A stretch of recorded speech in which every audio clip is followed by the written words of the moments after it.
आपकी यात्रा समापन हुई। बहुत बहुत पहले तो आपको बधाई, आपने देश जोड़ दिया। अब बताइए, इस यात्रा से क्या राहुल गांधी का कद आप इतना बड़ा बना पाए कि वो मोदी को टक्कर दे पाएंगे 2024 में? देखिए, ये यात्रा अपने आप में एक ऐतिहासिक यात्रा थी। ये एक बहुत बड़ा जन आंदोलन था। किलोमीटर की थी यात्रा, 145 दिनों की, 30 प्रेस कॉन्फ्रेंस, 100 बैठकें और लाखों लोगों से मिलना जुलना हुआ। जो आप देखेंगे परंपरागत मीडिया जो है, जिस तरीके से मतलब मीडिया को आज भारतीय जनता पार्टी ने सब कुछ को अपने कब्जे में कर रखा है, सारा का सारा। तो उसके बाद जनसंवाद के लिए जो है राहुल जी मैदान में उतरे, और आज तक अगर इनके नेताओं में किसी में हिम्मत है तो इतनी लंबी यात्रा करके दिखा दें। और राहुल जी ने ये कहा, ये जो मतलब प्रवक्ता महोदय को मैं सुन रहा था, वो कह रहे थे कि राहुल जी ने ये कहा, उन्होंने कहा हाँ, आज देश के अंदर एक नफरत की राजनीति की जो है वो जड़ें पैदा कर दी है, नफरत की राजनीति की जो है वो एक शुरुआत हुई है, उसको तोड़ने के लिए उस नफरत की राजनीति को, मैं नफरत के बाजार में मोहब्बत की दुकान खोलने निकला हूं। और आप देखेंगे कि जब कन्याकुमारी से यात्रा चली, लंबी बातें ना कीजिए। मोहब्बत की दुकान खुल गई क्या? 2024 के लिए रास्ता तैयार हो गया क्या? मोदी के जितना कद हो गया क्या? सिर्फ इतना बताइए मुझे।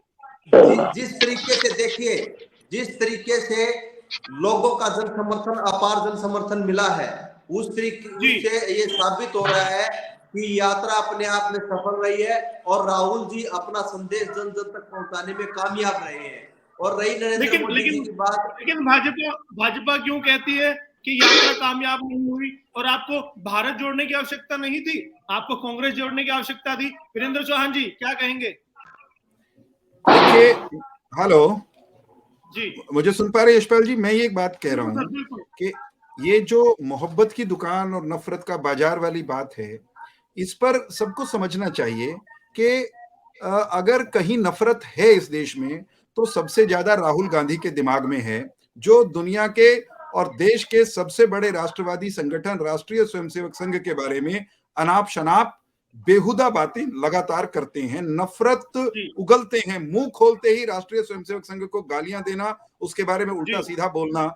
जो आदमी खुद नफरत के बीज बोता घूमता हो और वो फिर ये कहे कि मैं नफरत के बाजार में नफरत के खिलाफ और मोहब्बत की दुकान खोल रहा हूं, उसकी बात पर कौन भरोसा करेगा? मैं एक छोटी सी बात जोगिंदर जी आपको याद दिलाता हूं।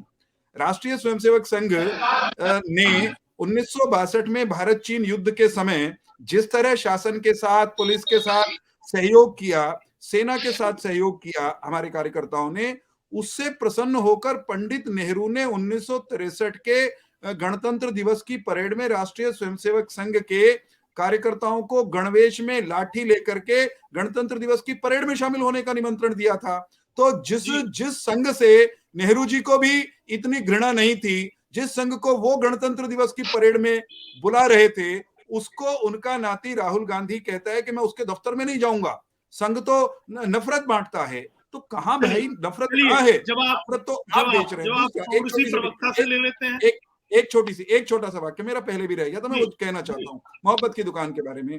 मेरी स्पष्ट राय है और पैनल पे सबके सबको इस बात से सहमत होना चाहिए कि मोहब्बत वो किसी दुकान पर न कभी मिली है न मिल सकती है। मोहब्बत की दुकान हो ही नहीं सकती, और नफरत का भी मुझे नहीं लगता कि कोई बाजार होता होगा। नफरत मनों में होती है और मोहब्बत भी मनों में होती है, रिश्तों में होती है। मोहब्बत खरीद फरोख्त बाजार ट्रेडिंग का विषय नहीं है। जिस पार्टी के शिखर नेता को यही नहीं पता कि मोहब्बत वो सिक्कों का नहीं, वो भावनाओं का मामला है, दिलों का मामला है और बड़ा दिल रखने का मामला